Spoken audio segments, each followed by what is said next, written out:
नमस्कार दोस्तों, मेरा नाम है स्नेहा सिंह और आप मुझे सुन रहे हैं स्टडी विथ स्नेहा में। मैं आपके समक्ष प्रस्तुत हुई हूँ एनसीईआरटी हिस्ट्री की एक श्रृंखला लेकर के। जय हिंद दोस्तों। आज हम पढ़ेंगे अध्याय 7 अशोक महान के बारे में। तो देखते हैं इस चैप्टर को। अशोक एक अनोखा सम्राट जिसने युद्ध का त्याग किया। हमने अपने पूरे इतिहास में पहला ही ऐसा सम्राट देखा था जिसने किसका त्याग किया था? युद्ध का त्याग किया था। आइए अब देखते हैं इस छोटी सी बच्ची के मन में कौन से सवाल उपज रहे हैं और ये किन किन प्रश्नों के उत्तर को जानने की जिज्ञासा रख रही है और क्या सोच रही है अपने मन में। जन्मदिन पर रोशन को दादाजी से कड़क नोट मिले। उसने उन्हें अपने हाथ में दबा रखा था। उसे एक नया सीडी खरीदने का बहुत मन था, लेकिन साथ ही वह बिल्कुल नए कड़क नोटों को देखना और छू कर महसूस करना चाहती थी। तभी उसने पाया कि सभी नोटों में दाहिनी तरफ गांधी जी का मुस्कुराता चेहरा बना हुआ था और बाईं तरफ छोटे छोटे शेर चित्रित थे। उसने सोचा, आखिर यहाँ पर शेर क्यों बने हुए हैं? अब आप बताइए, आपको और हमको अगर बचपन में पैसे मिले तो हमारा ध्यान होता है कब ये हमको छोड़े, हम दुकान भाग के जाएं और कंपर टॉफी खरीद कर खाएं। लेकिन देखिए, ये तब के नहीं है, आज के बच्चे हैं जिनका ध्यान है कि नोट पे किसका गांधी जी का चिन्ह है, किस तरफ है, और दाईं तरफ गांधी जी का चिन्ह है और बाईं तरफ शेर चित्रित है। ये यहाँ तक देख पा रहे हैं। और एक हम थे जो सिर्फ खाने पीने और खेलने में दिमाग था, बस। चलिए अब आगे देखते हैं। तो जिन शेर को उसने देखा वो ये थे, इनके बारे में आगे पढ़ेंगे। वैसे ये सारनाथ का स्तंभ है, आप सबको पता होगा, हमने पढ़ा भी था अभी पिछली क्लास में ही, अपने ध्यान दीजिए। आइए अब देखते हैं। एक बहुत बड़ा राज्य, एक साम्राज्य। तो दोस्तों, हम जिन शेरों के चित्र रुपयों पैसों पर देखते हैं उनका एक लंबा इतिहास है। उन्हें पत्थरों को काटकर बनाया गया है और फिर उन्हें सारनाथ में एक विशाल स्तंभ पर स्थापित किया गया था। इस विषय में हम अध्याय 6 में हमने पढ़ा था। इतिहास के महानतम राजाओं में से एक अशोक के निर्देश पर इनके जैसे कई स्तंभों और पत्थरों पर अभिलेख उत्कीर्ण किए गए। इसके पहले कि हम यह जानें कि इन अभिलेखों में क्या लिखा है, यह समझने की कोशिश करते हैं कि राज्य को साम्राज्य क्यों कहा गया। आखिर उनके ही राज्य को साम्राज्य क्यों कहा गया?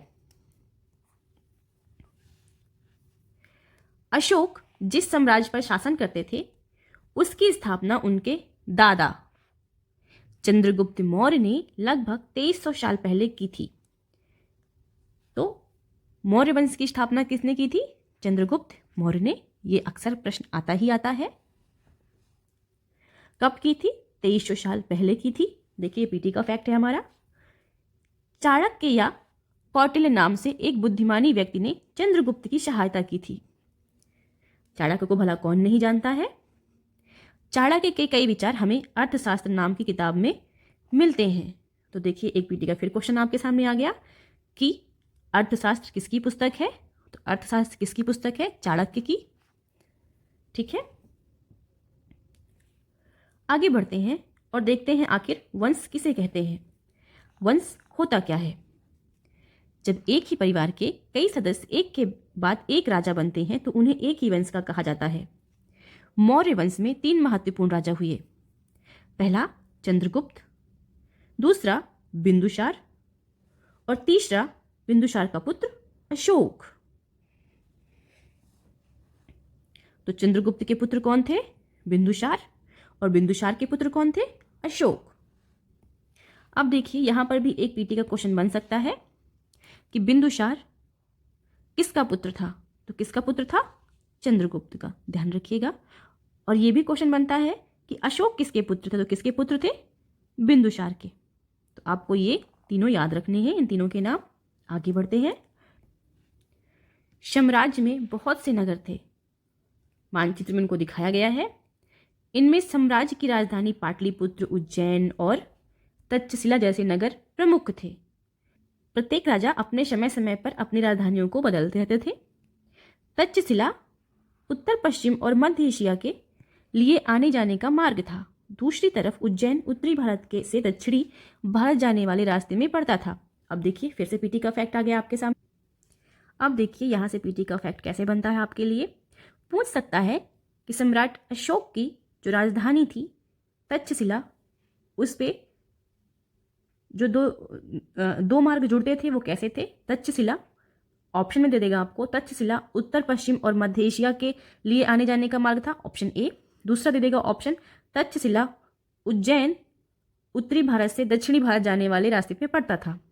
तीसरा भी ऐसे कुछ बना के दे देगा और चौथा भी। अगर आपने सही से पढ़ा है कि तक्षशिला कहाँ पड़ता था और उज्जैन कहाँ पड़ता था, तब तो आप इसका आंसर दे पाएंगे अगर आपने मैपिंग अच्छे से करी है।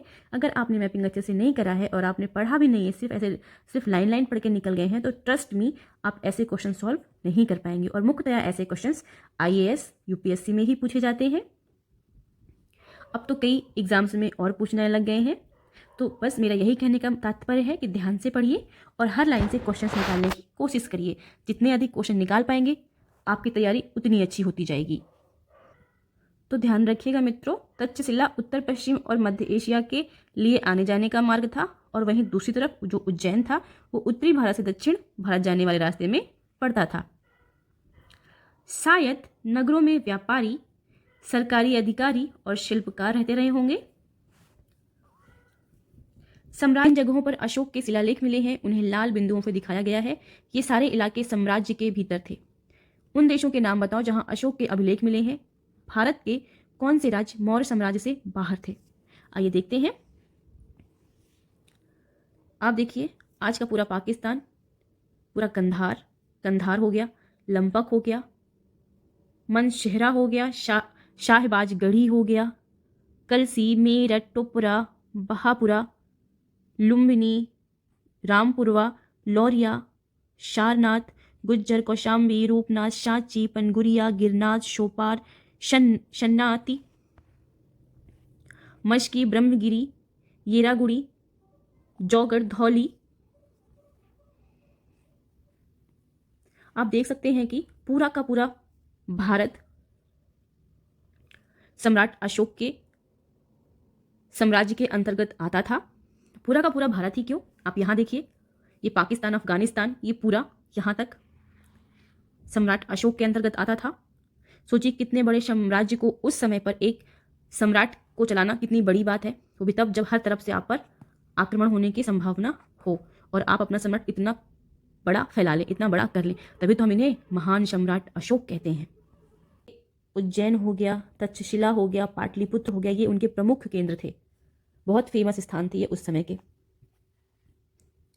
तो दोस्तों, अगर आपको इतिहास पे कमांड बनानी है तो इस मैप पर भी कमांड बना लीजिएगा।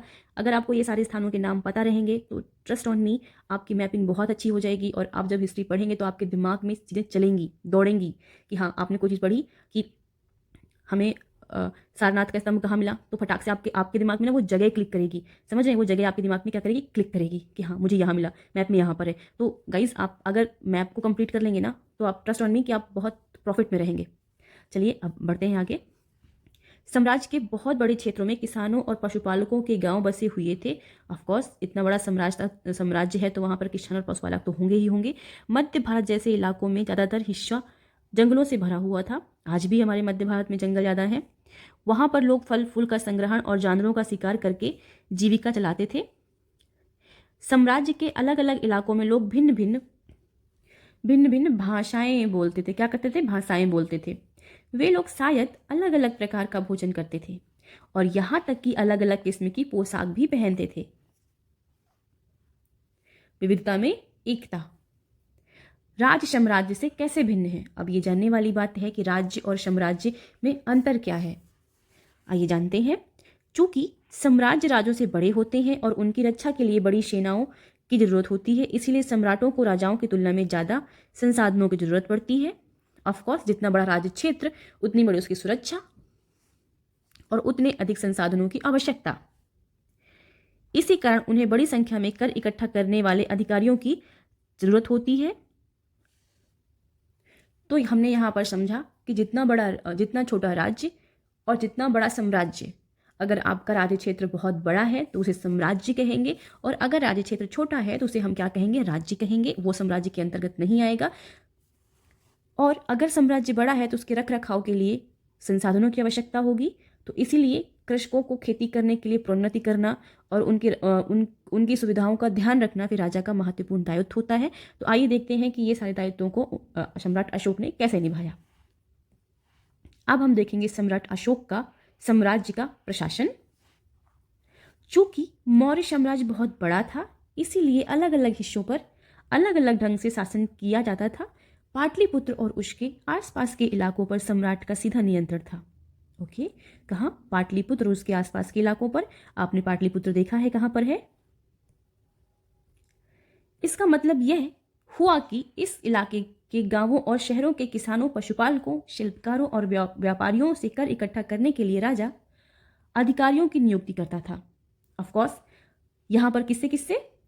देखिए मेरे मित्रों, यहाँ पर किससे किससे? तो गांवों और शहरों के किसानों, पशुपालकों, शिल्पकारों, व्यापारियों से क्या इकट्ठा करने के लिए? कर इकट्ठा करने के लिए राजा किनकी नियुक्ति करता था? अधिकारियों के लिए, अधिकारियों की। जैसे आज हमारे यहाँ बड़े बड़े अधिकारी होते हैं, वैसे तब भी वहां थे।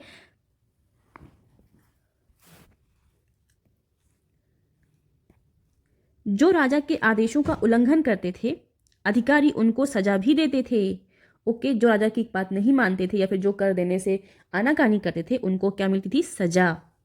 इनमें से कई अधिकारियों को वेतन भी दिया जाता था। संदेशवाहक एक जगह फिर दूसरी जगह घूमते रहते थे और राजा के जासूस अधिकारियों के कार्यकलाप पर नजर रखते थे। अब देखिए यहाँ पर पीटी का फिर से एक फैक्ट आ गया कि अशोक के कार्यकाल में संदेशवाहकों का कार्य क्या था। तो अशोक के शासनकाल में संदेशवाहकों का काम क्या था? एक जगह फिर दूसरी जगह घूमना और किस पर नजर रखना? तो राजा के जासूस अधिकारियों के कार्यकलापों पर नजर रखना। किस पर? राजा के ही जो जासूस अधिकारी होते हैं ना, उन पर नजर रखना। देखिए कितनी तगड़ी व्यवस्था थी कि कोई भी क्या है, गद्दारी नहीं कर सकता है।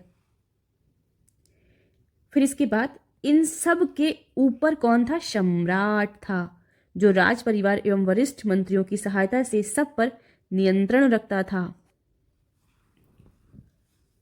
मौर्य साम्राज्य के भीतर कई क्षेत्र या प्रांत थे। इन पर तक्षशिला या उज्जैन जैसे प्रांतीय राजधानियों से शासन किया जाता था। कौन से? तक्षशिला, और दूसरा कौन सा है? उज्जैन। ध्यान रखिएगा। कुछ हद तक पाटलिपुत्र से इन क्षेत्रों पर नियंत्रण रखा जाता था। कहाँ से? पाटलिपुत्र से। ये भी बहुत महत्वपूर्ण स्थान है। और अक्सर राजकुमारों को वहां का राज्यपाल, गवर्नर बनाकर भेजा जाता था। क्यों?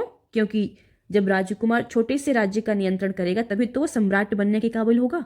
इसीलिए उनको अब छोटे छोटे राज्यों को दिया जाता था और उनसे कहा जाता था कि आप वहां का राज्य का नियंत्रण करिए, वहां की जनता को कोई तकलीफ ना हो, आप कर को उगाइए सही टाइम पर, चीज़ों का ख्याल रखिए, वहाँ की सुविधाओं का, जो जनता है वहाँ की जनताओं का ख्याल रखिए। लेकिन हमें कई जगह यह भी देखने को मिला है कि स्थानीय परंपराओं और वहाँ के जो स्थानीय माहौल होता है या फिर जो स्थानीय नियम होते हैं उनकी भी मान्यता थी। राजा कभी किसी पर ज़बरदस्ती उनकी फ्रीडम को नहीं छीनते थे।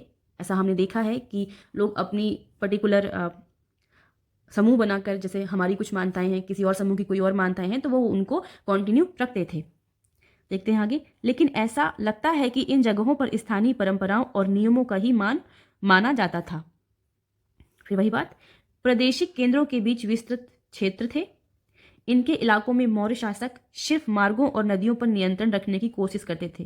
देखा, मैंने कहा था ना, कहां पर नियंत्रण? मार्गों और नदियों पर। ताकि मार्गों पर क्यों और नदियों पर क्यों? क्योंकि यहां से कोई आक्रमण ना हो, और अगर कर यहाँ वहाँ जा रहा है, माल यहाँ वहाँ जो माल का आना जाना होता था ना, उस पर वो निगरानी रख सके, अपने व्यवसाय पर निगरानी रख सके, कौन सा माल कहाँ से आ रहा है, इंपोर्ट और एक्सपोर्ट पर ध्यान रख सके, इसलिए, जो कि आवागमन के लिए महत्वपूर्ण थे, बिल्कुल महत्वपूर्ण थे। यहाँ से उन्हें जो भी संसाधन कर और भेंट के रूप में मिलते थे उसे इकट्ठा किया जाता था। देखा, वही बात। उदाहरण के लिए अर्थशास्त्र में यह लिखा है कि उत्तर पश्चिम कंबल के लिए और दक्षिण भारत सोने और कीमती पत्थरों के लिए प्रसिद्ध था।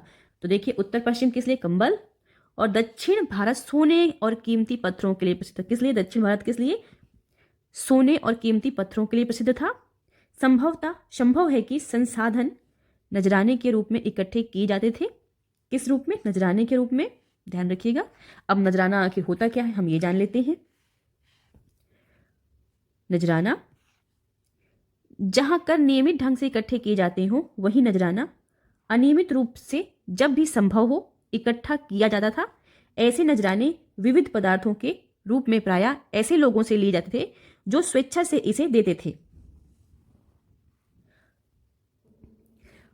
प्रायः ऐसा देखने को मिला है कि छोटे राजा बड़े राजाओं से जब मिलने आते थे तो नजराना स्वरूप अपना एक भेंट प्रस्तुत करते थे, हम उससे भी नजराना कहते हैं। और जब राजा बहुत खुश हो, कोई बहुत बड़ा राजा बहुत खुश हो, तो वो अपने छोटे राजाओं को भी एक तोहफा स्वरूप कुछ उपहार देता था।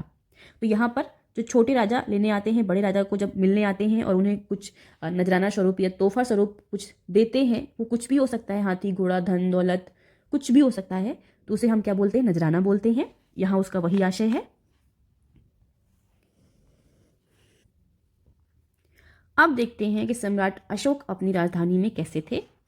राजधानी में सम्राट मेगास्थनीज जो चंद्रगुप्त के दरबार में आए थे, मेगास्थनीज चंद्रगुप्त के दरबार में पश्चिम एशिया के यूनानी राजा सेल्यूकस निकेटर का राजदूत था। देखिए ये भी एक पीटी का फैक्ट है कि मेगास्थनीज किसका राजदूत था, तो सेल्यूकस निकेटर का राजदूत था। किसने भेजा, सेल्यूकस निकेटर ने भेजा। किसके दरबार में, तो चंद्रगुप्त मौर्य के दरबार, चंद्रगुप्त के दरबार में पश्चिम एशिया के यूनानी राजा सेल्यूकस निकेटर का मेगास्थनीज चंद्रगुप्त के दरबार में पश्चिम एशिया के यूनानी राजा सेल्यूकस निकेटर का राजदूत था। मेगास्थनीज ने जो कुछ देखा उसका विवरण दिया। तो मेगास्थनीज की पुस्तक का नाम आप लोग जानते होंगे, उनकी पुस्तक का नाम है इंडिका। यहां हम उसके विवरण का एक अंश दे रहे हैं। किसके विवरण का, मेगास्थनीज ने जो अपनी पुस्तक इंडिका में लिखा है उसका। अच्छा, पीटी का ये भी एक बहुत बड़ा फैक्ट है, इंपॉर्टेंट फैक्ट है। कई बार पूछा गया है कि मेगास्थनीज की पुस्तिका का नाम बताओ, तो क्या है, इंडिका। आइए देखते हैं क्या है अंश उस पुस्तक का। सम्राट का जनता के सामने आने के अवसरों पर शोभा यात्रा के रूप में जश्न मनाया जाता था।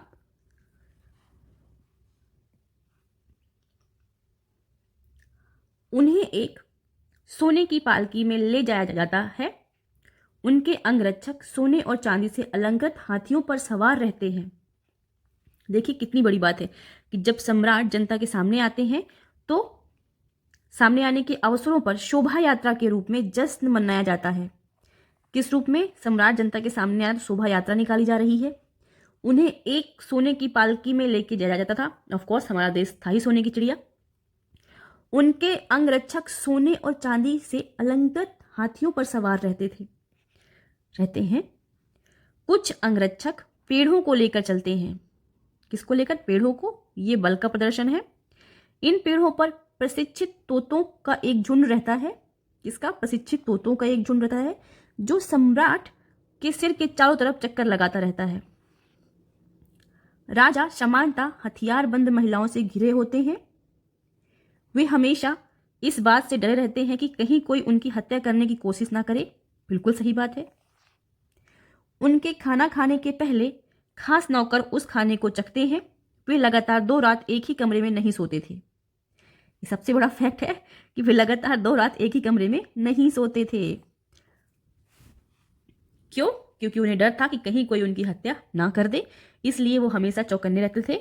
अपने ही घर पर वो असुरक्षित थे, ऐसा आप लोग समझ सकते हैं। आइए देखते हैं पाटलिपुत्र आधुनिक पटना के बारे में। यह एक विशाल और खूबसूरत नगर है। यह एक विशाल प्राचीर से घिरा है। इसमें 570 बुर्ज और 64 द्वार हैं। 2 और 3 मंजिल वाले घर लकड़ी और कच्ची ईंटों से बने हैं। राजा का महल भी काठ से बना है जिसे पत्थर की नक्काशी से अलंकृत किया गया है। यह चारों तरफ से उद्यानों और चिड़ियों के लिए घने बसेरों से घिरा है। सोचिए कितना खूबसूरत होगा ये जगह और ये महल। तो हमें यहाँ पर ध्यान रखने वाली बात क्या है, हमारे पीटी का फैक्ट क्या है, कहाँ, पाटलिपुत्र में। पाटलिपुत्र में क्या मिला है हमको, 3 मंजिल वाले घर लकड़ी और कच्ची ईंटों से बने हैं। ठीक है, पहला फैक्ट पीटी का। दूसरा सबसे इंपॉर्टेंट, राजा का महल भी काठ से बना है। किससे बना है, काठ से बना है, जिसे पत्थर की नक्काशी से अलंकृत किया गया है। ये हमारा पीटी का क्वेश्चन बन सकता है। यह चारों तरफ से उद्यानों और चिड़ियों के लिए घने बसेरों से घिरा है। राजा द्वारा खाना खाने से पहले खास नौकर उस खाने को क्यों चखते थे, ये तो हम सबको पता है। पाटलिपुत्र मोहनजोदड़ो से किस तरह भिन्न था, ये आप मुझे बताएंगे। सो फ्रेंड्स, मैं बार बार बोल रही हूँ कि आप अपने साथ ना कॉपी पेन लेके बैठिएगा और सारे पीटी के फैक्ट्स नोट करते चलिएगा, ताकि आपकी एक ना नोटबुक बन जाएगी। आप बस आप उसको पलटाएं और आपको लगे कि नहीं आप पढ़ रहे हैं। आप एक लाइन देखें तो आपको पूरी एनसीईआरटी याद आ जाए, मतलब एक लाइन से पूरा एक पैराग्राफ समझ में आ जाए कि लाइन आखिर इस लाइन के आगे पीछे क्या था, ऐसे। और अंत में जंगल वाले इलाके आते थे। अब जंगल में भी कुछ लोग रह रहे होते हैं, तो देखिए वो क्या देते कर के रूप में, ये देखते हैं। वहां रहने वाले लोग काफी हद तक स्वतंत्र थे। उनसे यह उम्मीद की जाती थी कि वे मौर्य पदाधिकारियों को हाथी, लकड़ी, मधु और मोम जैसी चीजें लाकर दें। क्या क्या, कौन कौन से लोग? जंगल, जो जंगल में थे उनसे क्या उम्मीद होती थी कि क्या दें? हाथी लाकर दें, लकड़ी दें, मधु दें, मोम दें। इतनी ध्यान रखिएगा इसको, क्योंकि ये एनसीईआरटी का एक एक लाइन भी बहुत इंपॉर्टेंट होती है, चाहे वो यूपीएससी हो या फिर कोई भी एग्जाम। आगे बढ़ते हैं। अब आता है अशोक एक अनोखा सम्राट। आइए बढ़ते हैं। अशोक एक अनोखा सम्राट। अशोक मौर्य वंश के सबसे प्रसिद्ध शासक थे।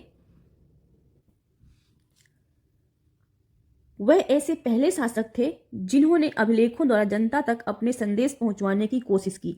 तो देखिए फिर से पीटी का क्वेश्चन आ गया हमारा कि पहला अभिलेख हमें किसके शासनकाल में मिला है जनता के पास तक संदेश पहुंचाने के लिए? तो किसके? अशोक के। ध्यान रखिएगा, अशोक के ज्यादातर अभिलेख प्राकृत भाषा और ब्राह्मी लिपि में है। दूसरा पीटी का फैक्ट कि अशोक के अधिकतम जो अभिलेख हैं वो किस भाषा में है? तो कौन से हैं? प्राकृत और ब्राह्मी लिपि में है। ध्यान रखिएगा।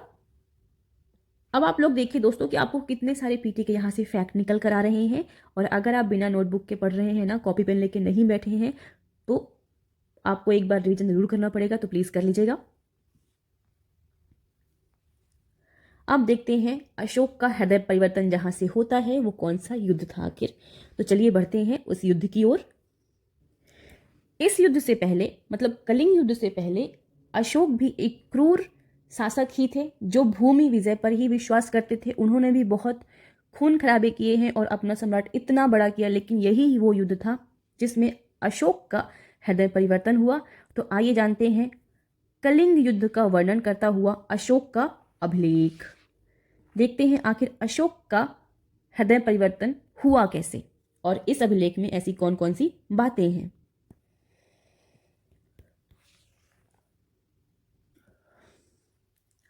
अपने एक अभिलेख में अशोक ने यह बात कही है, कौन सी?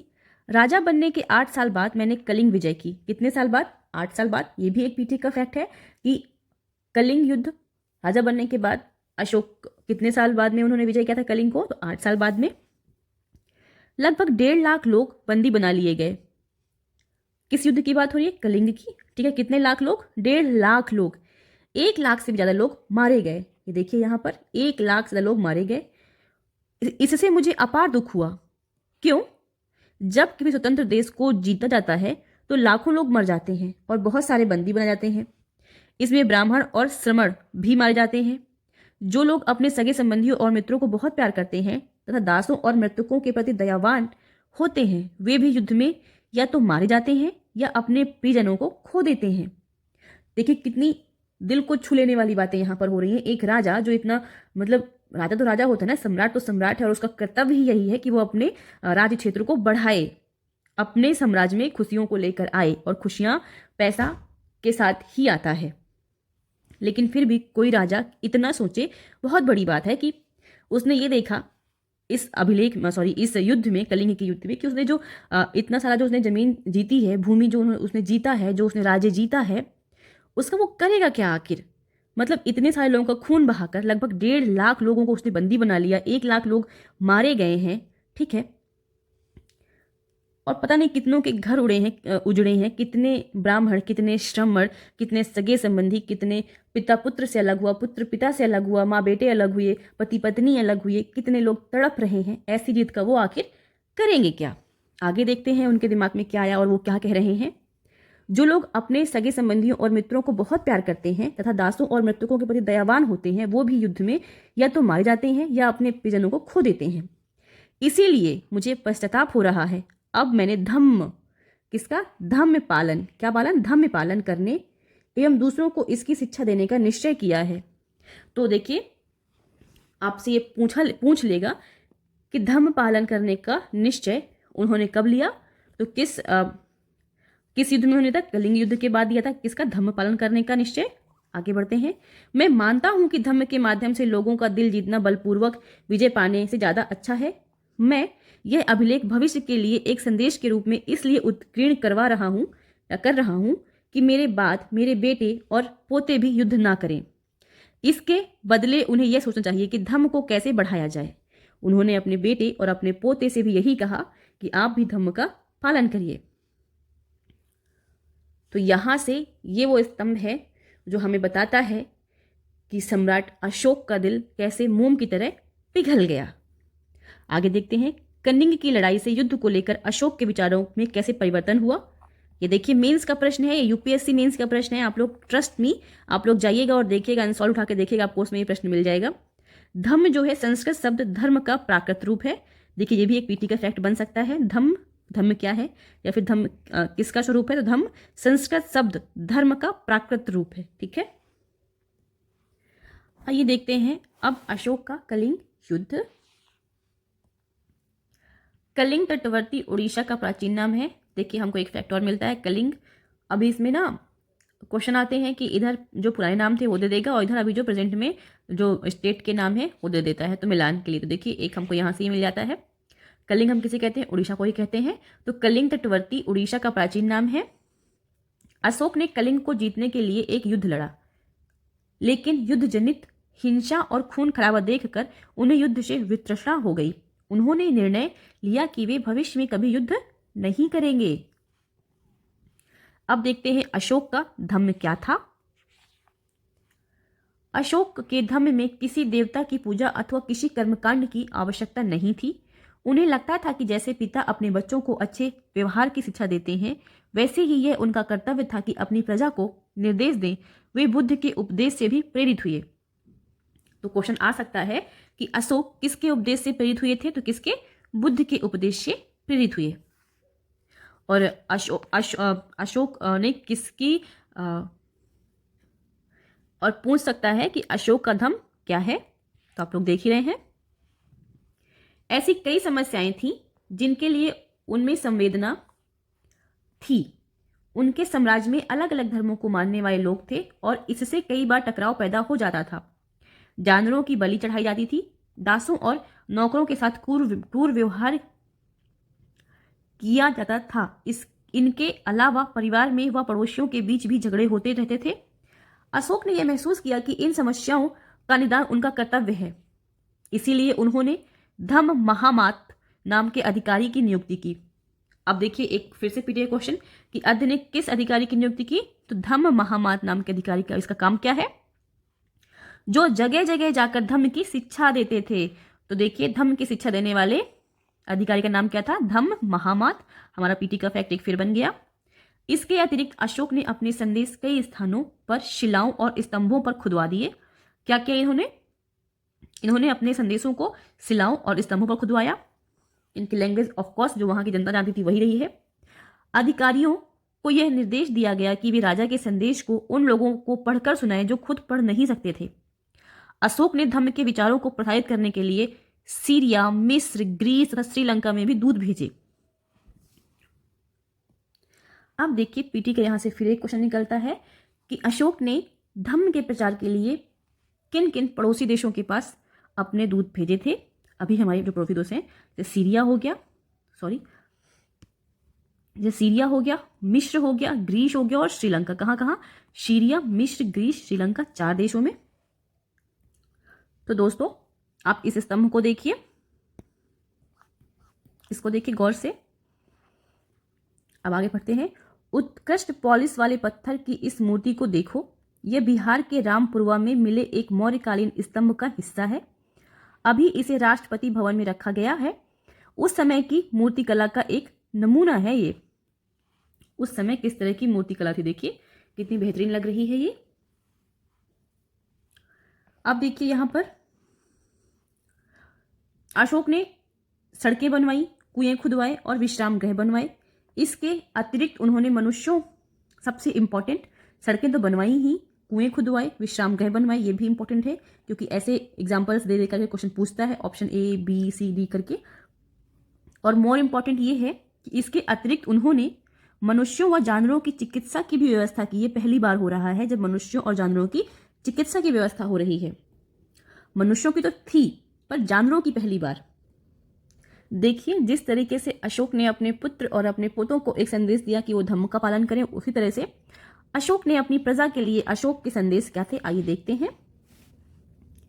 लोग विभिन्न अवसरों पर अनुष्ठान करते हैं। उदाहरण के लिए जब वे बीमार होते हैं तब उनके बच्चों का विवाह होता है। उदाहरण के लिए जब वे बीमार होते हैं, जब उनके बच्चों का विवाह होता है, बच्चों के जन्म पर, और जब यात्रा शुरू करते हैं तब वे तरह तरह के अनुष्ठान करते हैं। ये कर्मकांड किसी काम के नहीं है, ऐसा किसका माना था? अशोक का। इसके बदले यदि लोग दूसरी रीतियों को माने तो वह ज्यादा फलदायी होंगी। ये अन्य प्रकार की रीतियां क्या हैं, आइए हम जानते हैं। ये है अपने दासों और नौकरों के साथ अच्छा व्यवहार करना। कितनी बड़ी बात कह रहे हैं। देखिए, आज भी हम इन्हीं चीजों का प्रचार करते हैं कि आपके घर पे जो नौकर काम कर रहे हैं उनके साथ कैसा व्यवहार करिए, अच्छा व्यवहार करिए, ठीक है। बड़ों का आदर करना, आज भी हम यही कहते हैं कि अपने से बड़ों का आदर करिए, सम्मान करिए, रिस्पेक्ट करिए। सभी जीवों पर दया करना। हम आज भी देखते हैं कैसे जानवर बाहर घूमते थे, कोई उनको मार देता है तो उनसे ब्लड निकलता है। और ब्राह्मण तब श्रमणों का दान देना। ऑफकोर्स जब कोई ब्राह्मण है, कोई श्रमण है, अगर सच में है तो उसको दान देना, क्योंकि अब तो हम देख रहे हैं कि लोग फ्रॉड भी कितना ज़्यादा हो रहा है। लेकिन उस टाइम पे इनके कितने, सोचिए उस टाइम पे इतने अच्छे वाक्यों का होना अपने आप में बहुत बड़ी बात है। लेकिन ऑफकोर्स वो तो राजा हैं। अपने धर्म की प्रशंसा या दूसरों के धर्म की निंदा करना, दोनों ही बातें गलत हैं। ये भी बहुत बड़ा स्टेटमेंट है। हर किसी को दूसरे धर्म का आदर करना चाहिए। यदि कोई अपने धर्म की बड़ाई और दूसरे के धर्म की बुराई करता है तो वह वास्तव में अपने धर्म को ज़्यादा नुकसान पहुंचा रहा है। देखिए कितनी बड़ी बात है, हम सबको सीखना चाहिए। जो हम लोग हिंदू मुसलमान करते रहते हैं, तो हमें अशोक से कुछ सीखना चाहिए कि ये गलत है। इसीलिए हर किसी को दूसरे के धर्म के प्रमुख विश्वासों को समझने की कोशिश करते हुए उसका आदर करना चाहिए और सम्मान करना चाहिए। भारत के प्रथम प्रधानमंत्री पंडित जवाहरलाल नेहरू ने लिखा है, उनके धर्मादेश आज भी हमसे एक ऐसी भाषा में बात करते हैं जिन्हें हम समझ सकते हैं और जिनसे हम बहुत कुछ सीख सकते हैं। अशोक ने धर्म के विचारों को दूर दूर तक फैलाने के लिए जब उन बातों को बताया जो आपके अनुसार आज भी प्रासंगिक हैं, देखा, अशोक के संदेश के उन हिस्सों को बताओ जो आज भी प्रासंगिक हैं। जो ऊपर लिखी हुई है ना, सारी बातें आज भी प्रासंगिक हैं। A to Z सारी की सारी बातें आज भी प्रासंगिक हैं। आप लोग जैसा लिखा है अगर वैसा भी छाप देंगे ना तो आपको उतने मार्क्स मिलेंगे, क्योंकि आज भी ये सारी चीज़ें क्या हैं, प्रासंगिक हैं। और ये मेंस में भी क्वेश्चंस ऐसे आते हैं और पीटी के तो है ही। ब्राह्मी लिपि, आधुनिक भारत की ज़्यादातर लिपियां पिछले सैकड़ों वर्षों में ब्राह्मी लिपि से उत्पन्न हुई हैं। बिल्कुल सही बात है। यहाँ आप आ अक्षर को अलग अलग भाषाओं की लिपियों में देख सकते हैं। आइए देखते हैं। देखिए, पहले आ ऐसा लिखते थे, जैसे अब हम त्रा लिखते हैं, इसे क्या बोलते हैं, ब्राह्मी लिपि। आरंभिक ब्राह्मी लिपि ऐसी थी हमारी। फिर अब आ जो हम आज लिखते हैं, ये देवनागरी लिपि है, हिंदी। ये बांग्ला वाला आ है, ये मलयालम वाला आ है। हम बिल्कुल नहीं लिख सकते हैं, लेकिन बहुत अच्छा लग रहा है। मलयालम में आ ऐसे लिखते हैं और तमिल में आ ऐसे लिखते हैं। जैसे हम भा लिखते हैं इस टाइम पर, वैसे तब हम आ लिखते थे। हम भा लिखते हैं ऐसे, ओके। और आ लिखते हैं कैसे, आ लिखते हैं ऐसे, ओके। ये तमिल वाला आ हो गया। आगे बढ़ते हैं। मौर्य साम्राज्य के उभरने से थोड़ा पहले, लगभग 2400 वर्ष पहले, चीन में सम्राटों ने चीन की दीवार का निर्माण शुरू किया। इसे बनाने का उद्देश्य उत्तरी सीमा की पशुपालन लोगों से रक्षा करना था। इसे बनाने का उद्देश्य उत्तरी सीमा की पशुपालक लोगों से रक्षा करना था। अगले 2000 वर्षों तक इस दीवार का निर्माण कार्य चलता रहा। कितने वर्षों तक? 2000 वर्षों तक। क्योंकि साम्राज्य की सीमाएं बदलती रही, यह दीवार लगभग 6400 किलोमीटर लंबी है तथा पत्थर और ईंट से बनी है। इसकी ऊपरी सतह सड़क जैसी चौड़ी है। इस दीवार को बनाने के लिए हजारों लोगों को काम करना पड़ा। हर 100-200 मीटर की दूरी पर इस पर निगरानी के लिए 100-200 मीटर की दूरी पर इस पर निगरानी के लिए बुर्ज बने हुए हैं। पड़ोसी देश के प्रति अशोक का रवैया चीनी सम्राटों के रवैये से कैसे भिन्न था? ये आप लोगों ने देखा कि उन्होंने कैसे धम्म के पालन के लिए कितने देशों में अपनी सेनाएं भेजी। आइए अब कुछ उपयोगी शब्द देखते हैं, जैसे साम्राज्य हो गया, राजधानी हो गई, अधिकारी हो गया, संदेशवाहक कौन थे, उनके क्या कार्य थे, प्रांत क्या थे, धम्म क्या है, ये सारी चीजें। कल्पना करो तुम कलिंग में रहती हो और तुम्हारे माँ बाप को युद्ध में काफी दुख उठाने पड़े हैं। अभी अभी अशोक के दूत धम्म के लिए नए विचारों को लेकर आए हैं। आप अपने माता पिता और संदेशवाहकों के बीच बातचीत का वर्णन करो। करिए, मैं भी देखूं कैसे करते हैं आप लोग। तो चलिए मैं आप लोगों को अब जितना हमने पढ़ा है अशोक के बारे में उससे रिलेटेड कुछ क्वेश्चंस दिखाती हूं ताकि आपको समझ में आए कि पीटी में क्वेश्चंस कैसे आते हैं। तो देखिए आपका पहला क्वेश्चन ही आपके सामने है, कौटिल्य प्रधानमंत्री थे तो किसके थे? चंद्रगुप्त मौर्य के। और देखिए ये कब आया? यूपी पीसीएस प्री में आया है, UP lower sub inspector SPL और प्री में आया है। दूसरा क्वेश्चन देखते हैं, चाणक्य अपने बचपन में किस नाम से जाने जाते थे? तो कौन से नाम से? विष्णुगुप्त के नाम से। हमने ये नाम नहीं पढ़ा है लेकिन फिर भी हमने चाणक्य को अगर पढ़ा है तो हमको पता होना चाहिए कि उनके बचपन का क्या नाम था। तो उनके बचपन का नाम था विष्णुगुप्त। और देखिए ये यूपी पीसीएस प्री 2006 का क्वेश्चन है। तो देखिए यहाँ पर एक प्रश्न फिर से आ गया, कौटिल्य का अर्थशास्त्र है एक, क्या है? चंद्रगुप्त मौर्य के संबंध में नाटक है? नहीं। आत्मकथा है? नहीं। चंद्रगुप्त मौर्य का इतिहास है? नहीं। शासन के सिद्धांतों की पुस्तक है। और देखिए कब आया? यूपी पीसीएस मेंस 2012 में आया है। देखिए अभी अभी हमने ये क्वेश्चन पढ़ा है कि पाटलिपुत्र में स्थित चंद्रगुप्त मौर्य का महल बना था किससे? ईंटों से? नहीं। पत्थर से? नहीं। लकड़ी से? जी हाँ, किसे बना था? लकड़ी से बना हुआ था। अभी अभी हमने पढ़ा। और देखिए कब आया? बीपीएससी प्री का क्वेश्चन है ये। देखिए यहाँ पर एक क्वेश्चन और आ गया, पाटलिपुत्र को किस शासक ने सर्वप्रथम अपनी राजधानी बनाया? तो कौन है? चंद्रगुप्त मौर्य ने बनाया था। देखिए लेकिन इसमें क्या दिए हुए है? उज्जैन को नहीं दिए हुई है, तब चंद्रगुप्त मौर्य है। अगर उज्जैन दिए होता तो पाटलिपुत्र की स्थापना गंगा एवं सोन नदी के संगम पर हर्यक वंशी शासक उज्जैन ने की थी एवं अपनी राजधानी राजगृह से पाटलिपुत्र स्थानांतरित की थी, किंतु विकल्प में उज्जैन नहीं है, अतः विकल्प दिए गए विकल्पों में चंद्रगुप्त मौर्य सही उत्तर है।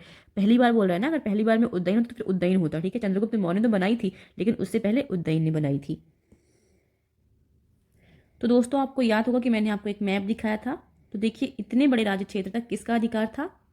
तो इतने बड़े राज्य क्षेत्र तक किसी का अधिकार था तो वो था सिर्फ और सिर्फ अशोक का। किसका? अशोक का। ये पूरा राज्य क्षेत्र किसके अंडर में था? अशोक के अंडर में था। और देखिए ये क्वेश्चन कब का है, मैं आपको क्वेश्चन दिखाती हूँ। तो ये क्वेश्चन है IAS का 1998 का है। अब देखिए क्या पूछ रहा है कि जो ये पूरा राज्य क्षेत्र है वो किसके शासनकाल में था या फिर किस राजा के समय पर था? तो कनिष्क से उसकी मृत्यु के समय? नहीं। समुद्रगुप्त से उसके दक्षिण भारत अभियान के उपरांत? नहीं। अशोक से उसके शासनकाल के अंतिम समय में? बिल्कुल सही है। तो इसका ऑप्शन क्या होगा? सी। किसने सहिष्णुता, उदारता और करुणा के त्रिविध आधार पर राजधर्म की स्थापना की है? देखिए ये क्वेश्चन है यूपी पीसीएस प्री का है। तो किसने की है? अशोक ने की है। तो देखिए जो मैंने आपको मैप दिखाया था, अगर आपने उसको सही से देखा होगा तो ये बिहार पब्लिक सर्विस कमीशन का क्वेश्चन है। निम्नलिखित में से कौन सा क्षेत्र अशोक के साम्राज्य में सम्मिलित नहीं था? ऑप्शन अफगानिस्तान, बिहार, श्रीलंका, कलिंग। तो ऑफकोर्स श्रीलंका नहीं था क्योंकि हमने देखा अफगानिस्तान था, बिहार तो था ही, कलिंग तो था ही। आगे देखिए अशोक ने निम्नलिखित अभिलेखों में से किसमें दक्षिण भारतीय राज्यों का उल्लेख हुआ है? तो द्वितीय मुख्य शिलालेख, ये हमने नहीं पढ़ा है, कोई बात नहीं, ये हमने पढ़ा है। देखिए और ये कब आया है? UP lower sub inspector mains 2015 का क्वेश्चन है ये। भारत का प्रथम अस्पताल एवं औषधि बाग निर्माण करवाया था? भारत का प्रथम अस्पताल देख रहे हैं आप लोग। और औषधि बाग निर्माण किसने करवाया था? तो अशोक ने करवाया था। हमने पढ़ा था ना बुक में अभी अपने। देखिए फिर एक क्वेश्चन, सारनाथ स्तंभ का निर्माण किसने किया था? तो ऑफकोर्स अशोक ने किया था। दूसरा, निम्नलिखित में से किसे सर्वश्रेष्ठ स्तूप मानते हैं? तो वह सांची का स्तूप। आगे देखते हैं। देखिए फिर से क्वेश्चन कैसे घुमा के देता है। सांची का स्तूप किस शासक ने बनवाया था? तो अशोक ने बनवाया था। फिर से वही देखिए क्वेश्चन रिपीट हो गया। और कहाँ कहाँ? MPPCS pre 2006, 1995, 2012। देख रहे हैं MP का ही क्वेश्चन कितनी बार पूछा गया है। पत्थर पर प्राचीनतम शिलालेख किस भाषा में थे? तो ये प्राकृत भाषा में थे। देखिए यूपीपीसीएस का क्वेश्चन है हमारा। देखिए एक क्वेश्चन हमको भी और मिलता है, ब्राह्मी लिपि का प्रथम उद्वाचन किस पर उत्तीर्ण अक्षरों से किया गया था? तो ये था पत्थरों की पट्टियों पर। हालांकि हमने इसे पढ़ा नहीं है अभी, लेकिन हमने ये पढ़ा था कि उन्होंने पत्थरों पर खुदवा करके लिखवाया था। लेकिन ये ब्राह्मी लिपि थी कि नहीं थी ये हमने नहीं पढ़ा है, पर ठीक है हमने इसको देख लिया है, क्वेश्चन को हमारे दिमाग में अब रहेगा। तो यहाँ पर देखते हैं कलिंग युद्ध का विवरण हमें ज्ञात होता है किससे? तो 13वें शिलालेख। ठीक है, किससे? 13वें शिलालेख द्वारा। देखिए एक क्वेश्चन फिर से आया जो हम पढ़ चुके हैं, किसके शासनकाल में मेगास्थनीज भारत आया था? तो किसके? चंद्रगुप्त मौर्य के शासनकाल में आया था। यूपीपीसीएस मेंस 2017 का क्वेश्चन है ये। देखिए वह स्रोत जिसमें पाटलिपुत्र के प्रशासन का वर्णन उपलब्ध है, तो क्या है? इंडिका। किसने लिखी थी? तो मैंने आपको बताया था किसको लिखी थी, मेगास्थनीज ने। ठीक है, ये कब आया था? बीपीएससी का क्वेश्चन है, देखिए 2003 का। तो देखिए यहाँ पर एक ही क्वेश्चन को कितनी बार और कितनी तरीके से पूछा गया है। मेगास्थनीज की पुस्तक का नाम इंडिका, 2005 बीपीएससी। इंडिका का मूल लेखक कौन है? तो मेगास्थनीज। यूडीए और एलडीए मेंस 2007 का क्वेश्चन है, इंडिका का लेखक कौन है? मेगास्थनीज। बीपीएससी पी 2015 का क्वेश्चन है, इंडिया का लेखक कौन है? फिर से वही क्वेश्चन, एमपीपीएससी पी 2015 का क्वेश्चन है।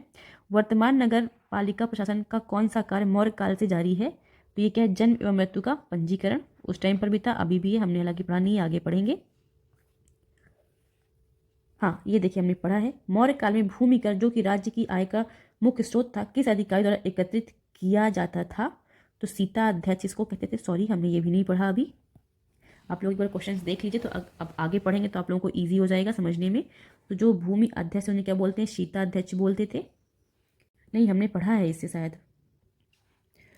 मौर्य साम्राज्य में विभिन्न काम धंधों में लगे हुए लोगों की सूची बनाओ, तो आप लोग बना के मुझे बताइएगा। हम लोगों ने देखा था वहां पे कौन से व्यक्ति कौन कौन से काम करते थे। रिक्त स्थानों को भरो। जहां पर सम्राटों का सीधा शासन था वहां अधिकारी क्या करते थे? कर वसूलते थे। राजकुमारों को अक्सर प्रांतों में गवर्नर के रूप में भेजा जाता था। तो कुछ याद आ रहा है आप लोगों को? मौर्य शासक आवागमन के लिए महत्वपूर्ण क्या और फिर डैश पर नियंत्रण रखने का प्रयास करते थे। तो किस पर नियंत्रण रखने का प्रयास करते? जल्दी बताइए आप लोग। चलिए मैं आपको बताती हूँ। तो पहला है मार्गों। ठीक है, यहाँ पे होगा मार्गों। मौर्य शासक आवागमन के लिए महत्वपूर्ण मार्गों और नदियों। हमने पढ़ा ना नदियों, तो क्या होगा? नदियों पर नियंत्रण रखने का क्या करते थे? प्रयास करते थे। ओके, अब देखते हैं घ नंबर। प्रदेशों में रहने वाले लोग मौर्य अधिकारियों को दिया करते थे, तो क्या? नजराना। ओके, तो आइए अब देखते हैं, बताओ कि निम्नलिखित वाक्य सही है या गलत। उज्जैन उत्तर पश्चिम की तरफ आवागमन के मार्ग पर था। बताइए सही है कि गलत। मैंने आपको बताया था, तो ये क्या है? गलत है। क्या है? गलत है। याद आया आपको? मैंने कहा था कि ये पीटी का फैक्ट हो सकता है। आधुनिक पाकिस्तान और अफगानिस्तान के इलाके मौर्य साम्राज्य के अंदर थे। बिल्कुल सही है, थे, हमने देखा भी है। चंद्रगुप्त के विचार अर्थशास्त्र में लिखे हैं। नहीं, ये भी एकदम गलत है। कलिंग बंगाल का प्राचीनतम नाम था। ये भी गलत है। अशोक के ज्यादातर अभिलेख ब्राह्मी लिपि में है। ये एकदम सही है। हमने देखा है कि अशोक के ज्यादातर अभिलेख किस लिपि में है? तो ब्राह्मी लिपि में है। तो देखिए आप लोगों को इस तरीके से पढ़ना है बच्चों। अगर आप ये क्वेश्चन सॉल्व कर पाए तब तो आपकी पढ़ाई का कोई अर्थ है। अगर नहीं कर पा रहे हैं तो एक बार सोचने की जरूरत आपको है। अब देखिए इसको देख लेते हैं। अच्छा मैं एक काम करती हूँ, आज सारे क्वेश्चंस के आंसर आप लोगों को करवा देती हूँ। 2 दिन से नहीं करवा रही हूँ, तो आज करवा देती हूँ। पता नहीं आप लोग कर भी रहे हैं घर पे कि नहीं कर रहे हैं। देखते हैं इसको। उन समस्याओं की सूची बनाओ जिसका समाधान अशोक धम्म द्वारा करना चाहता था। तो देखिए पहला क्या था? पहला था हमारा अलग अलग धर्म को मानने वाले लोगों के बीच में आपसी टकराव। ठीक है। दूसरा था जानवरों की बलि। तीसरा था दासों और नौकरों के साथ क्रूर व्यवहार ना करें। ठीक है। और चौथा था परिवार और पड़ोसियों के बीच झगड़े ना हो, वो सब क्या रहे? मिलजुल कर प्रेम से रहे। ओके, तो आई होप आपको इसका आंसर मिल गया होगा। आप लोग लिख लीजिएगा। धम्म के प्रचार के लिए अशोक ने किन साधनों का प्रयोग किया? क्या? धम्म के प्रचार के लिए अशोक ने किन साधनों का प्रयोग किया? तो उसने पहला क्या किया? पहला किया अशोक के धम्म प्रचार के साधन कौन कौन से आप लोगों को पता ही होगा, पर मैं बताती हूँ। पहला था उनका धम्म महामात्र की नियुक्ति उन्होंने की, जो कि धम्म के बारे में पढ़कर लोगों को सुनाते थे, ठीक है, जिससे धम्म का प्रचार हो। फिर दूसरा उन्होंने क्या किया कि विदेशों में धम्म प्रचारक और प्रतिनिधियों को भेजा था, आप लोगों को याद होगा। तीसरा उन्होंने किया कि अशोक ने अपने संदेश को कई स्थानों में शिलाओं पर खुदवाए थे, उन्होंने कई जगह खुदवा खुदवा के गड़वाए ताकि वहां के ग्रामीण लोग जो थे वो उसे पढ़ सके और उसका पालन कर सके। और चौथा उन्होंने किया कुछ अधिकारियों को नियुक्त किया जो राजा के संदेशों को उन लोगों को पढ़कर सुनाते थे जो खुद नहीं पढ़ सकते थे। अब देखिए अगला प्रश्न कह रहा है, तुम्हारे अनुसार दासों और नौकरों के साथ बुरा व्यवहार क्यों किया जाता होगा? क्या तुम्हें ऐसा लगता है कि सम्राट के आदेशों से उनकी स्थिति में सुधार हुआ होगा? अपने जवाब के लिए कारण बताओ। तो इसका उत्तर मैं आपको वो बता देती हूँ, तो आप लोग लिख लीजिएगा पॉज करके। तो इसका उत्तर है दासों के साथ बुरा व्यवहार किया जाता था क्योंकि वे प्रायः युद्धबंदी या खरीदे हुए स्त्री पुरुष होते थे। इनका स्थान वर्ण व्यवस्था में सबसे नीचे होता था। इनकी समस्याओं के निराकरण हेतु कोई भी सामाजिक तथा राजनीतिक संगठन नहीं होता था। सम्राट अशोक के आदेशों से दासों की स्थिति में अवश्य सुधार आया होगा क्योंकि धम्म के द्वारा दासों की समस्याओं को दूर करने का प्रयास किया गया था, ठीक है। जैसा कि सम्राट ने कहा था कि इनका शोषण नहीं करना, उन्होंने अपने धम्म में लिख करके उन्होंने रखा था और उन्होंने अपने पोते को, अपने पुत्र को भी ये संदेश दिया था, समाज को भी दिया, तो अवश्य ही उस टाइम पर सुधार हुआ ही हुआ होगा। बढ़ते हैं आगे। रोशन को ये बताते हुए कि हमारे रुपयों पर शेर क्यों दिखाए गए हैं, एक पैराग्राफ लिखो। कम से कम एक और चीज का नाम लिखो जो लिख लो जिस पर इन्हीं शेरों के चित्र बने हैं, ये आप करेंगे। अगर तुम्हारे पास अपना अभिलेख जारी करने की शक्ति होती तो तुम कौन सी 4 राजाज्ञाएं देते? अगर मेरे पास ये शक्तियां हों तो मैं 4 अवश्य राजाज्ञाएं देती। वो होती ये, किसी विशेष वर्ण के प्रति भेदभाव नहीं किया जाए, मेरा पहला यही होता। दूसरा होता सभी धर्मों का सम्मान किया जाए। तीसरा, सभी को शिक्षा का समान अवसर दिया जाए। और चौथा, सबसे मोस्ट इंपॉर्टेंट, स्त्रियों को पुरुषों के बराबर का अधिकार प्राप्त हो हर फील्ड में। आगे देखते हैं।